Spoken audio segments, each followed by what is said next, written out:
Merci pour cette journée. Je voudrais qu'on puisse comprendre ta parole, la mettre en pratique. Donne-nous du discernement, que le Saint-Esprit nous éclaire pour discerner les vérités de l'erreur, le bien et le mal. Qu'on reçoive la justice de Jésus, Père Céleste, et pour tous nos besoins. Et qu'on reçoive la justice de Jésus pour ainsi faire ta volonté. Au nom de Jésus, Amen.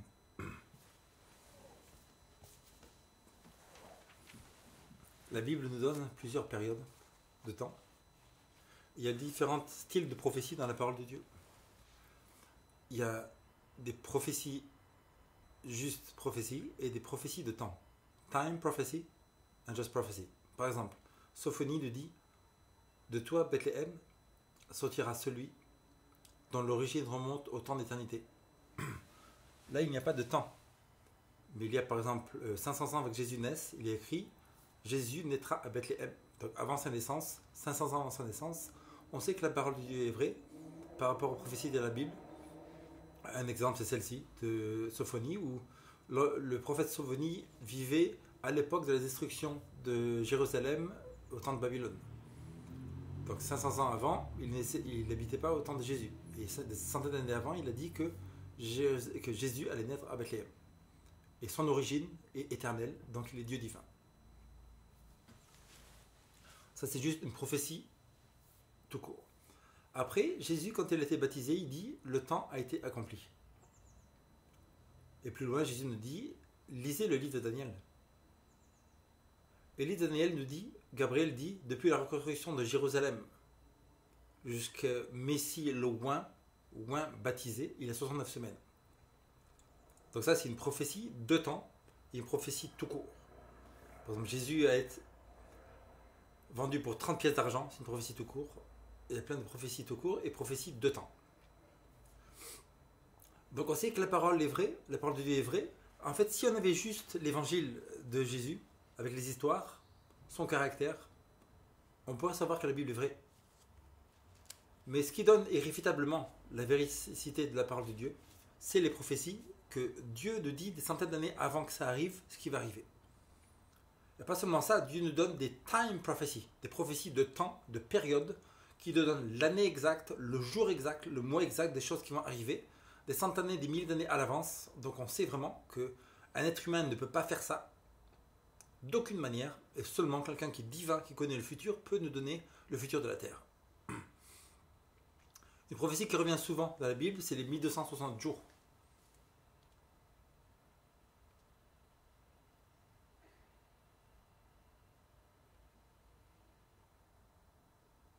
« 1260 jours. On a Daniel chapitre 7, verset 25. Et ça nous dit que l'Antichrist, il prononcera des paroles contre les Très-Hauts, il opprimera les saints du Très-Haut, il opérera de changer les temps et la loi, et les saints, les chrétiens, seront livrés entre ses mains pendant un temps, des temps et la moitié d'un temps. Un temps, des temps et la moitié d'un temps. On a... Je crois qu'un peu plus tôt dans ce chapitre, ça parle de 1260 jours. Voilà, Apocalypse 13.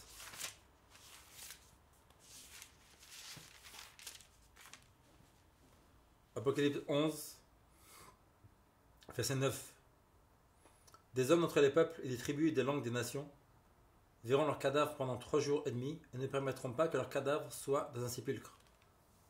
Un an, un temps, des temps, la moitié d'un temps, 1 an, 2 ans, et la moitié d'un an, c'est 3 ans et demi.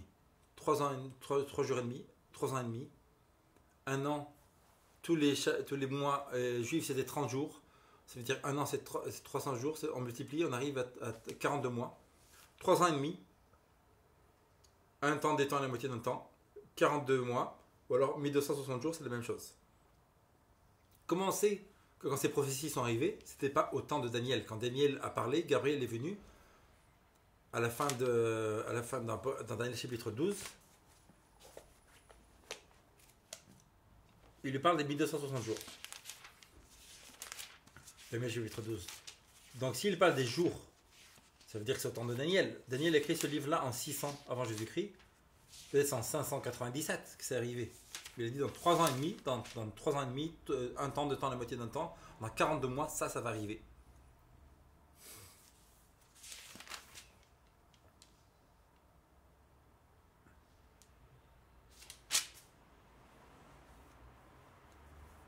Verset 7. Et j'entendis l'homme vêtu de lin, Daniel 12, 7, qui se tenait au-dessus des eaux du fleuve. Il leva vers les cieux sa main droite et sa main gauche, et il jura par celui qui vit éternellement que ce sera pour dans un temps, des temps et la moitié d'un temps, que toutes ces choses finiront et que la force du peuple saint sera entièrement brisée. J'entendis et je ne compris pas. Je dis, mon Seigneur, quelle est l'issue de ces choses? Il répondit, va Daniel, car ces paroles seront tenues secrètes et scellées jusqu'au temps de la fin. Dans le temps de la fin, c'est dans un temps, des temps, la moitié d'un temps. Plusieurs seront purifiés, blanchis et purés. Les méchants feront le mal, et aucun des méchants ne comprendra. Mais ceux qui auront de l'intelligence comprendront. Depuis le temps où cessera le sacrifice perpétuel, le daily, jusque sera dressée l'abomination du dévastateur, il y aura 1290 jours. Heureux celui qui attendra et qui arrivera jusqu'à 1335 jours. Et toi, marche vers ta fin, tu te reposeras et tu seras debout pour ton héritage à la fin des jours.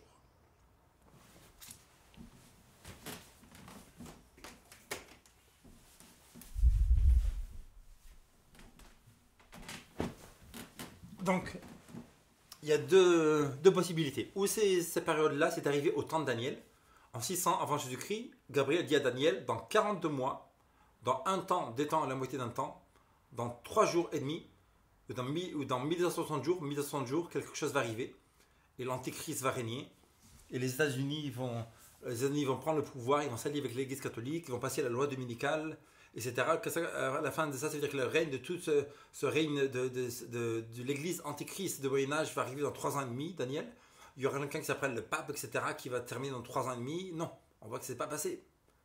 On peut prendre des événements, beaucoup plus d'événements de 1230 jours, comme quoi les gens vont être détruits, qui va changer la loi du samedi au dimanche pendant les 3 ans et demi. Ce n'est pas arrivé au temps de Daniel. Ce n'est pas arrivé en 597 avant Jésus-Christ. Bien que le livre de Daniel se écrit 550 et 100 ans avant Jésus-Christ, mais ce n'est pas arrivé 300 et demi. Ça veut dire qu'il y a la seule autre possibilité, c'est que ces jours soient des jours spirituels et un jour égale un an dans la prophétie. Nombre 14, 34.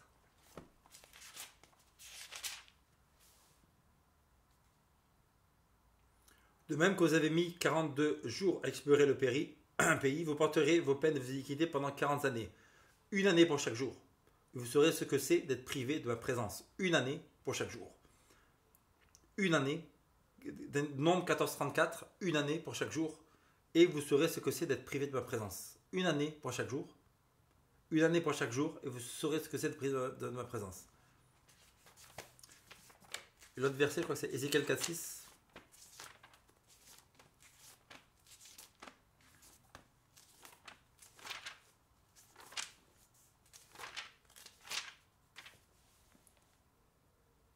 Quand tu auras achevé ces jours, couche-toi sur le côté droit, car tu porteras l'iniquité de la maison de Juda pendant 40 jours. Je t'impose un jour pour chaque année. Je t'impose un jour pour chaque année. Je t'impose un jour pour chaque année. Dans le Nouveau Testament, Ellen White nous dit en fait que les prophètes de ce temps-là, de Ézéchiel, Jérémie, Ésaïe, ils parlaient beaucoup plus pour le temps actuel, aujourd'hui, 2018, etc., que pour le temps de l'époque. Quand Jérémie il dit que Jérusalem elle était détruite, qu'il ne faut pas sortir, etc., ça parle de la fin des temps, c'est pareil, c'est des images, c'est une double application. Les prophéties de la Bible ont double et même triple application. Donc, comme ça ne peut pas être au temps de Daniel, c'est 1260 jours, 42 mois, un mois, un temps, des temps, la moitié d'un temps, ça ne peut être qu'à la fin des temps. Quand est-ce que cette période-là va commencer? Regardez dans Daniel chapitre 7.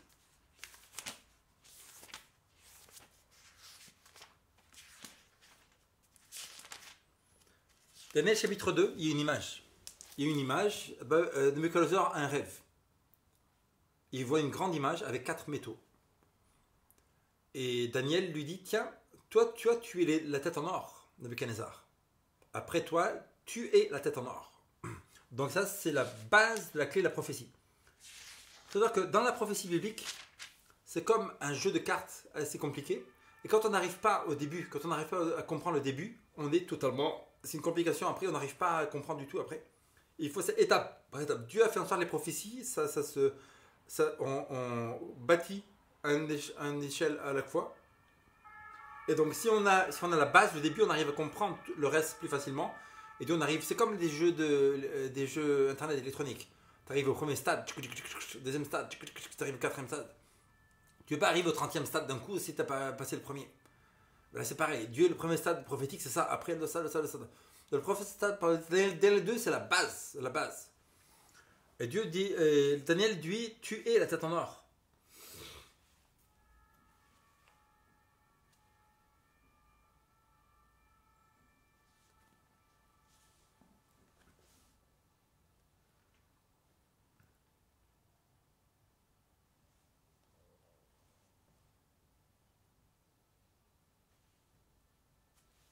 Verset 37. Ô roi, tu es le roi des rois, car le Dieu des cieux t'a donné l'empire, la puissance, la force et la gloire. Qui c'est qui a donné? Dieu. Quelqu'un qui est président, qui est riche, qui est puissant sur la terre, c'est Dieu qui a donné. Dieu permet des choses et Dieu élève une personne, Dieu abaisse une personne. Ô Dieu, roi, il a remis entre tes mains, en quelques lieux qu'ils habitent, il a remis Dieu, a remis toi, Nebuchadnezzar, en quelques lieux qu'ils habitent, les enfants des hommes, les bêtes des champs et les oiseaux du ciel, qui t'a fait dominer sur eux tous. C'est toi qui es la tête en or. C'est toi qui es la tête en or. Nabuchodonosor, Babylone. Daniel dit, cette prophétie des 4 royaumes, le premier, la tête en or, c'est toi, c'est l'empire de Babylone. Ça c'est écrit au temps de... Donc à cette époque-là, les autres royaumes n'étaient pas encore arrivés. Ça veut dire que seulement cette Bible, cette prophétie-là ne peut venir que de Dieu. Et après, verset 39, après toi, il s'élèvera un autre royaume, moindre que le tien. Puis un troisième royaume qui sera d'airain et qui dominera sur toute la terre. Il y aura un quatrième royaume fort comme le fer, de même que le fer brise et rompt tout, il brisera et rompra tout comme le fer qui met tout en pièces. Et comme tu as vu les pieds en orteils en partie d'argile de potier et en partie de fer, ce royaume sera divisé, mais il y aura en lui quelque chose de la force du fer, parce que tu as vu le fer mêlé à l'argile. Verset 43. Et tu as vu le fer mêlé à l'argile, parce qu'ils se mêleront par des alliances humaines, mais ils ne seront point unis l'un à l'autre. De même que le fer ne s'allie pas avec l'argile. Dans le temps de ces rois, le Dieu des cieux suscitera un royaume qui ne sera jamais détruit et qui ne passera pas sur la domination de notre peuple. C'est ce qu'indique la pierre que tu as vue se détacher de la montagne sans le secours d'aucune main et qui a brisé le fer, l'airain, l'argile, l'argent et l'or. Le grand Dieu a fait connaître au roi ce qui doit arriver après cela. Le songe est véritable et son explication certaine. Le songe est véritable et son explication certaine. Donc, Babylone, premier royaume. On voit dans tous les livres d'histoire que Cyrus, le chef des Mèdes et des Perses, il essayait de prendre Babylone. Elle avait 40 ans de nourriture dedans. Donc les gens ils rigolaient, ils leur jetaient la nourriture. Les murs de la cité de Babylone étaient tellement larges que 2 chariots pourraient faire le tour de la ville. La ville la plus magnifique et la plus incroyable jamais créée sur la terre. Néanmoins, cette nuit-là, tous les gens de Babylone, ils faisaient la fête. Une fête orgiatique, remplie d'alcool. La rivière qui passait en dessous de Babylone, elle s'appelle l'Euphrate. Cyrus, il a fait faire en sorte que la rivière passe d'un autre côté. Ils ont fait un trou, une tranchée. Ils ont pu partir sous la ville et prendre Babylone, qui était soi-disant imprenable. Les Mèdes et les Perses, c'est le deuxième royaume. Les Mèdes et les Perses, on voit que la tête est en or. Les Mèdes et les Perses, l'argent, il y a 2 bras. Après cela, Alexandre le Grand, il a pris les cités magnifiques qui avaient des Perses, des Mèdes et des Perses, et donc il a pris le pouvoir. C'était le troisième royaume, la Grèce, qui signifie le bronze. On peut regarder, on met sur Wikipédia, on regarde Greece bronze.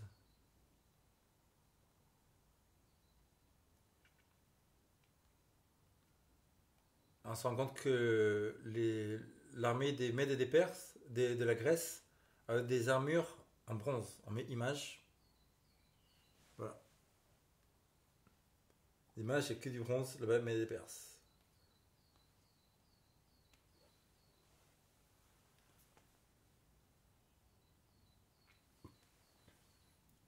Et si on met Rome, après il y a un quatrième royaume qui était fort comme le fer. Donc on met Rome,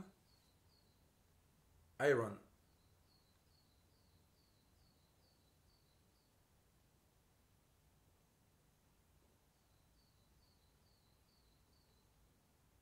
Armure des Romains.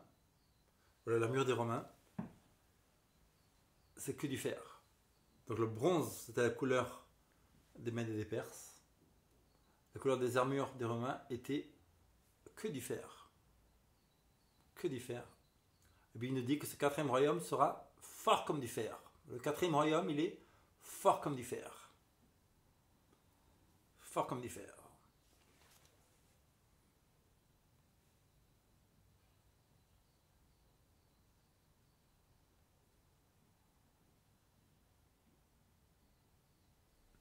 Et le troisième royaume, il était comme de bronze. Regarde. Grèce, bronze. Armure des Grecs, bronze. Armure des Grecs, c'est du bronze. L'armure des Grecs, c'est du bronze. Faire une étude, plus profonde, détaillée là-dessus. L'armure de Alexandre le Grand, c'était que du bronze. Donc la prophétie biblique, elle est correcte. Là, on était pour étudier les 1260 ans. On est obligé de voir ça.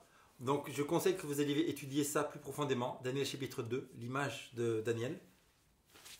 Et là-dedans, on se rendre compte que c'est la base prophétique. Tu es à la tête en or, Babylone.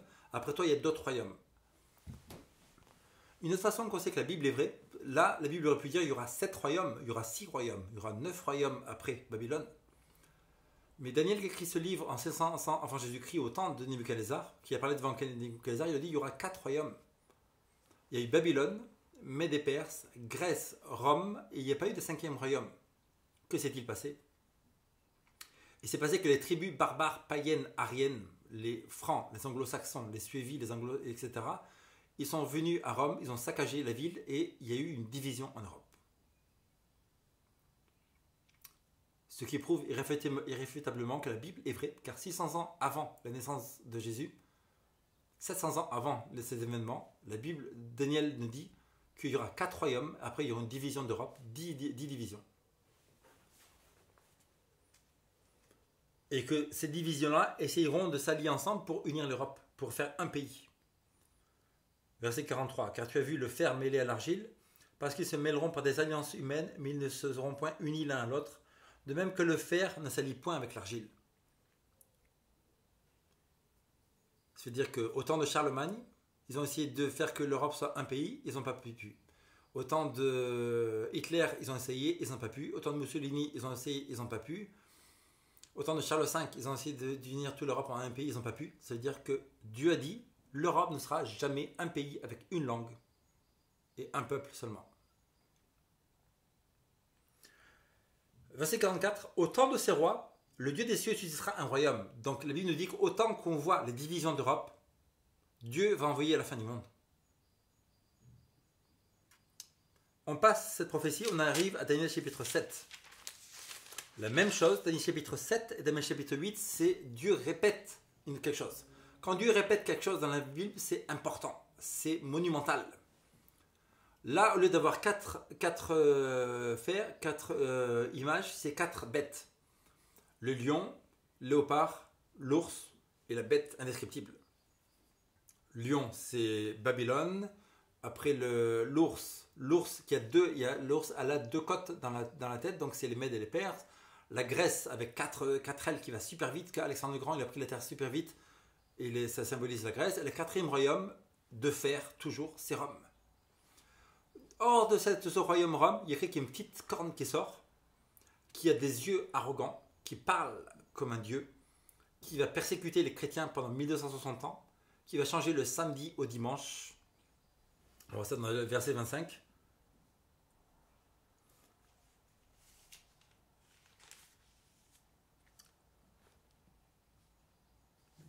Un quatrième animal terrible, épouvantable et extraordinairement fort. Il avait des grandes dents de fer.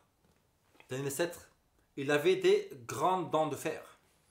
Alors si on prend l'animal juste avant, et voici un second animal semblable à un ours et se tenait sur un côté. Sur un côté parce qu'il y a le Mède et les Perses. Les Mèdes étaient plus forts que les Perses, de l'autre côté. Il avait 3 côtes dans la gueule et il lui dit « mange beaucoup de chair ». Donc ce quatrième royaume, il avait de grandes dents de fer, il mangeait, brisait, foulait aux pieds ce qui restait. Il était différent de tous les animaux précédents, il avait 10 cornes. 10 cornes parce que hors de Rome, il n'y a pas eu un 5e royaume qui est sorti, mais c'était les divisions d'Europe, la France, l'Espagne, l'Italie, etc., qui sont venus des tribus ariennes pour saccager Rome. Et donc l'Europe n'était pas plus un royaume romain avec une langue, une armée, mais c'est devenu différentes nations.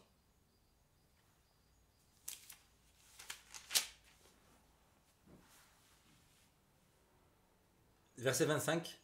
Il prononcera des paroles contre le Très-Haut. Il opprimera les saints du Très-Haut. Il espérera changer les temps et la loi. Et les saints seront livrés entre ses mains pendant un temps, des temps et la moitié d'un temps. Donc ce Rome, ce pouvoir, cette petite corne qui sort de Rome, c'est que la Rome païenne qui adorait Mitra, qui adorait la Louve, qui adorait toutes sortes de paganisme, c'est une religion païenne. Cette Rome païenne s'est transformée en Rome papale. C'est-à-dire que les images, les traditions, les croyances de paganisme romain sont rentrées dans cette église catholique qui est devenue de païenne et devenue papale. Donc les images sont rentrées dans l'église catholique, les croyances, etc. Et la Bible nous donne ici une période de temps. Il y a écrit, ils sont livrés entre ses mains pendant un temps, des temps et la moitié d'un temps. Donc on prend une calculatrice. Un temps, c'est un an. Le calendrier juif, il a tous les mois du calendrier juif sont 30 jours. Donc un an, c'est 12 fois 30 jours.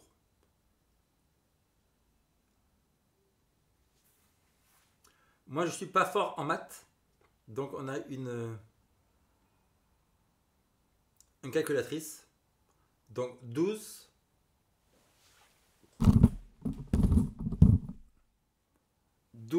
fois 30, 360. Donc 360, c'est un an. On le multiplie par 3, 1080. 1080 plus la moitié d'un an, ça fait 1080. 360, ça fait 150. Plus 180, c'est ça? Plus 100. Plus les 180, la moitié d'un an, c'est 1260. On a un an, plus 2 ans, 3 ans, plus 6 mois, fois 30 jours, c'est-à-dire on arrive à 3 ans et demi égale 1260 jours. Ça fait combien de mois tout ça? Ça fait 42 mois, parce qu'un an,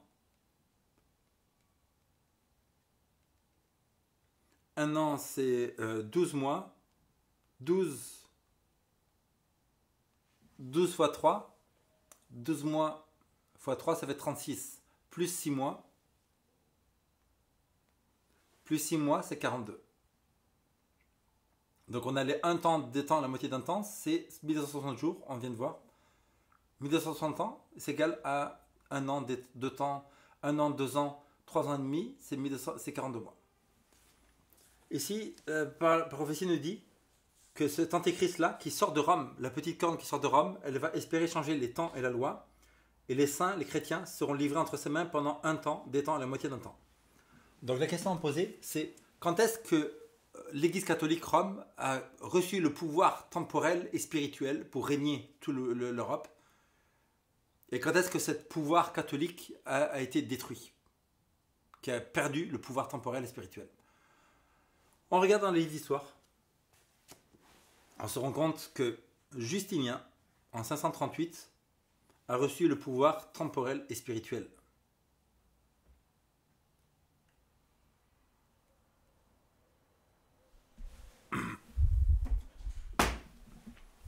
On lit ici dans ce livre, Everlasting Gospel, David Simpson, qui est un historien, un théologien et religious writer éduqué à St. John's College, donc c'est un catholique en fait.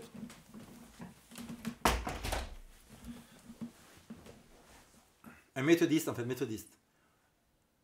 C'est pas extrêmement remarquable et une confirmation puissante de la vérité de l'écriture que juste 1260 ans de le présent, 1598, était le commencement de l'année 1538, quand Belisarius a mis une fin à l'empire des Goths à Rome, laissant aucun pouvoir ainsi, mais que le bishop de sa métropole de Rome.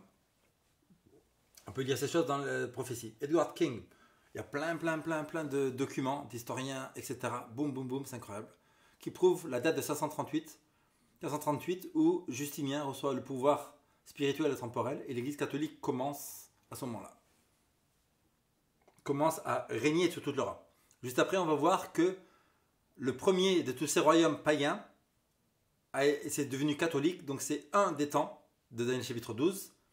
Donc le premier de ces rois païens ariens devient catholique. C'est là que le pouvoir catholique commence. Mais quand tu reçois tout pouvoir spirituel, c'est en 538. David Simpson. On a Edward King, éduqué à Cambridge. Il écrit, n'est-ce pas le pouvoir païen, papal de Rome, qui était tellement terrible, qui a dominé à ses fins. On va voir que par rapport à la prophétie de la Bible, elle nous annonçait la fin des 1260 ans. Des commencements, c'était en 538 où Belisarius a mis une fin à l'empire de domination des Goths à Rome et est rentré dans la ville de Rome le 10 décembre 538 en triomphe sous le nom de Justinien, empereur de l'Est, et qui a bientôt été tributé à lui, laissant ainsi la date de 538, aucun pouvoir à Rome qui pouvait diriger la terre, seulement le pouvoir ecclésiastique pontifical de Rome. Page 768, remarque sur les signes des temps en 1598. En fait, on peut voir citation après citation, qui est les gens qui prouvent la date de 538 où Belisarius, Justinien, donne le pouvoir temporel et spirituel pour que l'Église catholique commence. Ici, on a le Richard Valpy, qui a vu l'importance de l'année 538 pour le commencement du pouvoir papal. En l'an 538, les Goths étaient sortis de Rome, et à ce moment-là, Vigilus, dans le secret, intrigué par Théodora, a été promoté sur la dignité pontificale, qu'il a acheté pour 200 pounds d'or. Corruption. Pendant ce pontificat, Vigilus a eu la prétention de succéder Saint-Pierre à la supériorité et a commencé à s'asserter bientôt comme le suprême qui était connu par tous. C'est à ce moment-là que le pape a assuré le titre de vice-gérant de Jésus-Christ. En 538, le pape s'est assuré le nom de vice-gérant de Jésus-Christ, etc. Dans Sermon Preached on Public Education, etc. Donc il y a plein de citations, vous pouvez vérifier par vous-même. Les 1260 ans, c'était que durant cette période. On va voir même...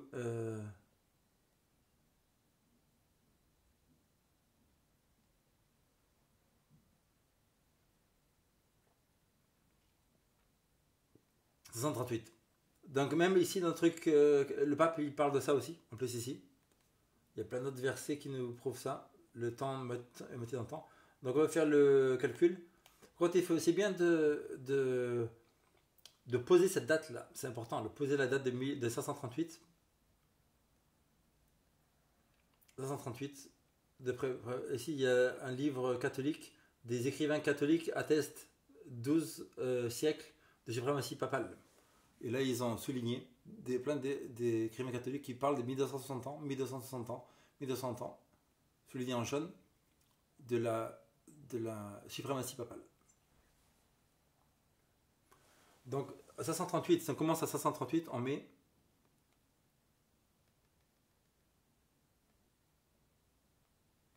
« 538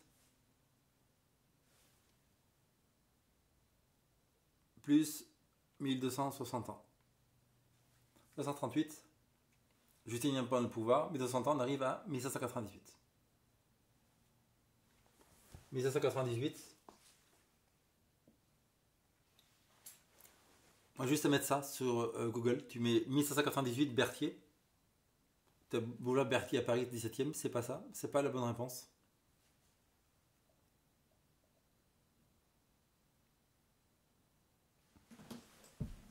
Elle a des réponses. Wikipédia. En 1597, il remet au directoire du traité de la campagne Formio en compagnie du Monge. Lorsque Bonaparte part pour le congrès de Rastatt, il doit accepter le contre-cœur le commandement de l'armée le 10 février 1598. En anglais, Louis-Alexandre Berthier. Il était dans ce poste en 1798 quand il est entré en Italie. Il a pris le pouvoir du Vatican. Il a organisé la République romaine. Il a pris le pape Pius VI comme prisonnier à Valence en France. Et après un grand voyage, le pape il est mort. Dans 1798, à ce moment-là, il n'y a plus de pape. Donc le pouvoir papal est tombé. La Bible nous prouve, il nous dit, donc ce signe-là, c'est un des signes comme quoi ce pouvoir, cet antéchrist, cet homme du péché, ce Babylone-là, elle est tombée. Cette chute n'est pas éternelle.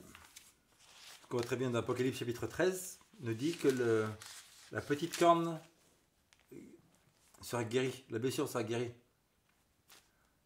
13-12. Elle exerçait toute l'autorité de la première bête en sa présence et elle faisait que la terre et ses habitants adoraient la première bête dont la blessure mortelle a été guérie. Donc la première bête, on voit que dans le chapitre 7, on a vu, il y a le lion, il y a le léopard, il y a l'ours, il y a la bête indescriptible. Les mêmes bêtes dans le chapitre 7, on les retrouve dans Apocalypse 13. Puis je vis monter de la mer une bête qui avait 10 cornes et 7 têtes, et ces 10 cornes, 10 diadèmes. Et la bête était semblable à un léopard, ses pieds étaient comme ceux d'un ours, sa gueule était comme ceux d'un lion. Le dragon lui donnait sa puissance, son trône, une grande autorité.